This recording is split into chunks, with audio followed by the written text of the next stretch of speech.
Bonjour à tous, je suis très heureuse de vous retrouver aujourd'hui pour parler des principes d'un couple heureux. Je bénis le Seigneur pour vos vies et je demande l'orientation du Saint-Esprit pour cette session. Avant de commencer, je vous invite à vous abonner à notre chaîne si ce n'est pas encore le cas, à activer la cloche de notification pour ne manquer aucune de nos prochaines vidéos. Dans Genèse 2 au verset 18, l'Éternel Dieu dit « Il n'est pas bon que l'homme soit seul. Je lui ferai une aide qui soit son vis-à-vis. » Depuis la création, c'est Dieu lui-même qui a institué le mariage. Il en a fait une union entre un homme et une femme. Dans Matthieu 19, versets 4 à 6, on peut lire « Il répondit, « N'avez-vous pas lu que le Créateur au commencement fit l'homme et la femme et qu'il dit, « C'est pourquoi l'homme quittera son père et sa mère et s'attachera à sa femme, et les deux deviendront une seule chair. Ainsi, ils ne sont plus deux, mais ils sont une seule chair. Que l'homme donc ne sépare pas ce que Dieu a joint. »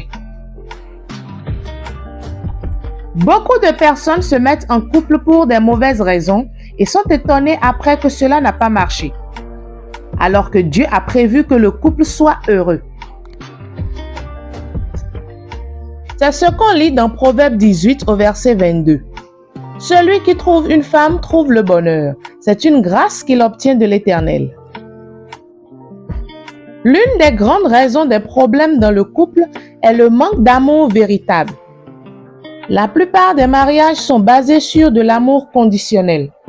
On aime son conjoint pour telle ou telle raison et quand au fil du temps cette personne change ou qu'elle n'arrive plus à donner ce pourquoi vous étiez ensemble, l'amour change ou disparaît. Éphésiens 5 au verset 25 nous dit « Marie, aimez vos femmes comme Christ a aimé l'Église et s'est livré lui-même pour elle. » On continue au verset 28 où on lit « C'est ainsi que les maris doivent aimer leurs femmes comme leur propre corps. Celui qui aime sa femme s'aime lui-même. » Et au verset 31, « C'est pourquoi l'homme quittera son père et sa mère et s'attachera à sa femme, et les deux deviendront une seule chair. » Et pour finir, au verset 33, on lit « Du reste, que chacun de vous aime sa femme comme lui-même et que la femme respecte son mari. » La condition majeure pour réussir son couple et avoir un mariage heureux est de s'aimer véritablement comme Christ vous a aimé et de se respecter. Les deux partenaires doivent prendre l'engagement de s'aimer réellement, peu importe leurs défauts, leurs problèmes, leurs divergences d'opinion, leurs différences ou même leurs imperfections. Aimer son conjoint amène à le respecter, à l'honorer par vos actes et aussi par vos paroles. Celui qui aime considère le point de vue de son vis-à-vis. Il ne le rabaisse pas, ne le juge pas et ne le contrôle pas. Dans Luc 10 au verset 27, on lit « Il répondit, « Tu aimeras le Seigneur ton Dieu de tout ton cœur, de toute ton âme, de toute ta force et de toute ta pensée, et ton prochain comme toi-même. » Si vous aimez votre conjoint comme vous aimez Dieu, vous ne pourrez pas le blesser même inconsciemment. Vous saurez reconnaître sa valeur et cela va éviter des tensions et des conflits dans le couple. 1 Corinthiens 13, versets 4 à 7, que vous connaissez certainement et qui est souvent cité lors des mariages, nous dit « L'amour est patient, il est plein de bonté. L'amour n'est pas envieux, l'amour ne se vante pas, il ne s'enfle pas d'orgueil, il ne fait rien de malhonnête, il ne cherche pas son intérêt, il ne s'irrite pas, il ne soupçonne pas le mal, il ne se réjouit pas de l'injustice, mais il se réjouit de la vérité. Il pardonne tout, il croit tout, il espère tout, il supporte tout. » Je vous partage en dehors de l'amour véritable 3 critères pour réussir son couple.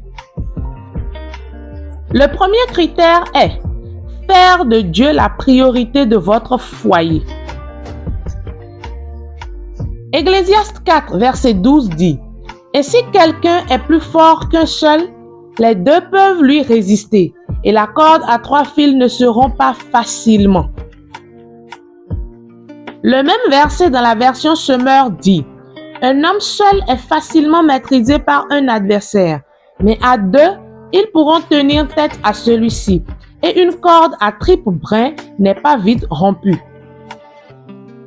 Dans un couple heureux, il doit y avoir Dieu, l'homme et la femme. C'est cela que nous renvoie l'image de la corde à 3 fils qui est difficile à défaire.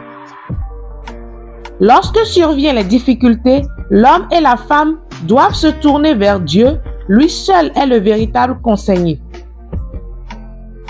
Ils doivent prendre l'habitude de prier ensemble, quand ça va bien ou pas, pour rendre grâce à Dieu pour leur couple et lui soumettre leurs projets ainsi que leurs demandes. Le deuxième critère, c'est se pardonner mutuellement. On lit dans Colossiens 3 au verset 13. Supportez-vous les uns les autres, et si l'un de vous a quelque chose à reprocher à un autre, pardonnez-vous mutuellement. Le Seigneur vous a pardonné, vous aussi, pardonnez-vous de la même manière. Les conjoints doivent cultiver le pardon dans leur couple. Ce n'est pas toujours facile, mais quand vous fonctionnez avec le Saint-Esprit, vous êtes dans l'obligation de demander pardon si vous blessez votre partenaire et d'accepter pardonner ce dernier quand c'est lui qui vous a offensé. Le pardon n'est pas dans un seul sens. Il faut pouvoir se pardonner soi-même et pardonner l'autre. Vous ne pouvez pas partager le même lit et dormir fâché. Lorsqu'une dispute survient dans la journée, peu importe l'heure, vous devez régler cela avant d'aller dormir. D'ailleurs, c'est ce que Éphésiens 4, versets 26 et 27 nous dit. Si vous vous mettez en colère, ne péchez point, que le soleil ne se couche pas sur votre colère et ne donnez pas accès au diable. Il peut arriver que vous soyez énervé. Si c'est le cas, que votre colère ne dure pas afin d'éviter une cassure dans le foyer. Au lieu de se lancer des mots blessants, vous devez choisir de régler le problème en discutant et en étant indulgents l'un envers l'autre. Rappelez-vous que lorsque vous aimez, vous devez accepter votre conjoint avec ses imperfections. N'hésitez pas à vous éloigner un moment. Sortez, prenez de l'air, mettez de l'ordre dans vos idées. Puis, revenez pour avoir une conversation franche afin de résoudre le conflit. S'exprimer est primordial dans le couple, mais n'oublions pas que l'écoute a aussi son importance. Dans Jean 1, versets 1 à 4, on constate la puissance et l'importance de la parole. Si Dieu a créé le monde par sa parole, alors vous, qui êtes créés à l'image de Dieu et qui êtes co-héritiers du Christ, vous pouvez aussi utiliser vos paroles pour régler vos problèmes au travers de discussions franches et profondes. Éphésiens 4, verset 32 nous dit « Soyez bons les uns envers les autres, compatissants, vous pardonnant réciproquement comme Dieu vous a pardonné en Christ. » Le troisième critère est passer du temps de qualité ensemble. Dans 1 Corinthiens 7 au verset 3, on lit que le mari rende à sa femme ce qu'il lui doit et que la femme agisse de même envers son mari. Très souvent, à cause des exigences de la vie, le travail, les enfants, les tâches ménagères, les obligations sociales, les partenaires se retrouvent dans une spirale. Ils n'ont plus du temps pour eux-mêmes et cela crée des blessures individuelles qu'on n'ose pas forcément dévoiler. La femme a besoin que son mari prenne certaines initiatives pour lui démontrer de façon pratique son amour. L'homme, par contre, veut que son épouse reconnaisse ses qualités de chef de famille à travers des mots élogieux à son endroit. Nous pouvons lire dans Cantique des Cantiques 1, versets 15 à 16. « Que tu es belle, ma bien-aimée, que tu es belle. Tes yeux ressemblent à des colombes. Que tu es beau, mon bien-aimé, tu es superbe. Notre lieu de repos est un lit verdoyant. » Il n'est pas toujours facile de se trouver des moments à deux quand on a des enfants.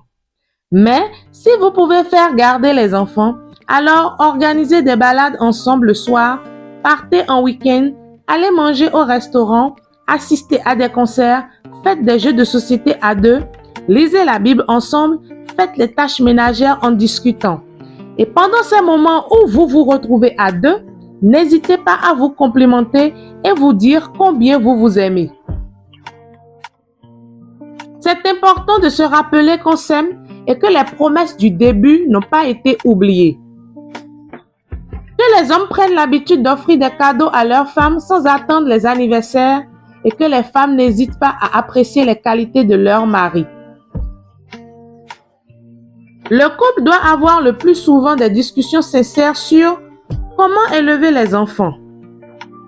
Par exemple, dans quelle école les envoyer, quelles valeurs leur inculquer, à quels loisirs les inscrire. Le couple peut également discuter de comment gérer les finances. Par exemple, est-ce qu'il y aura un compte joint ou un budget commun? Planifier l'achat de la maison, du terrain ou de la voiture. Planifier les vacances et les dépenses familiales. Un dernier point important, le couple doit avoir des discussions sincères sur les bases de leur relation. La confiance, l'honnêteté, la franchise, ainsi de suite. Ecclésiaste 4, versets 9 à 11 nous dit « Mieux vaut être à deux que tout seul. On tire alors un bon profit de son travail. Et si l'un tombe, l'autre le relève. Mais malheur à celui qui est seul et qui vient à tomber sans avoir personne pour l'aider à se relever. De même, si deux personnes dorment ensemble, elles se tiennent chaud. Mais comment celui qui est seul se réchauffera-t-il? » Pour finir, vous ne pouvez pas espérer avoir un mariage réussi si vous ne laissez pas votre passé derrière vous. Pour l'harmonie de votre couple, vous devez guérir de vos blessures passées. Transférer votre état émotionnel dans votre relation actuelle va amener des conflits et votre partenaire doit être informé de ce que vous ressentez réellement afin de vous accompagner dans votre processus de restauration. Pour une relation équilibrée, vous devez pouvoir discuter de tout et de rien sans craindre d'être jugé. Un dialogue sain va faciliter vos échanges. Pouvoir dire sans crainte et avec tact votre ressenti par rapport à une situation sans que cela ne passe pour un reproche ne fera que renforcer vos liens. Alors, pour résumer, les 4 principes d'un couple heureux sont 1. Aimer Dieu et s'aimer véritablement. 2. Faire de Dieu la priorité. 3. Se pardonner mutuellement. Et 4. Passer du temps de qualité ensemble. Prions ensemble avant de conclure. Seigneur, nous te rendons grâce pour tous les couples que tu as unis. Merci de faire grandir leur amour les uns envers les autres, mais surtout leur amour pour toi. Ce n'est qu'avec toi qu'ils pourront avancer et tenir ferme dans leur engagement. Père éternel, fais-leur grâce d'être inspirés par ton Esprit Saint dans chacune de leurs décisions quotidiennes. Que le pardon soit constamment relâché et qu'ensemble ils puissent accomplir les œuvres que tu as prévues pour eux. Je te prie, Seigneur, de bénir chaque couple et de faire glorifier ton nom au travers de leur union. Merci, Père, de restaurer les couples en difficulté, de les protéger et de faire régner l'harmonie et la paix au sein de leur foyer. Permets, Seigneur, que leur mariage soit conforme à ta sainte volonté dans le nom puissant de Jésus-Christ. Amen. Merci d'être resté jusqu'à la fin. Rappelez-vous de liker cette vidéo et de la partager à vos proches. En attendant notre prochain rendez-vous, n'oubliez pas, fortifiez-vous, n'ayez crainte car Dieu est avec vous. Soyez bénis.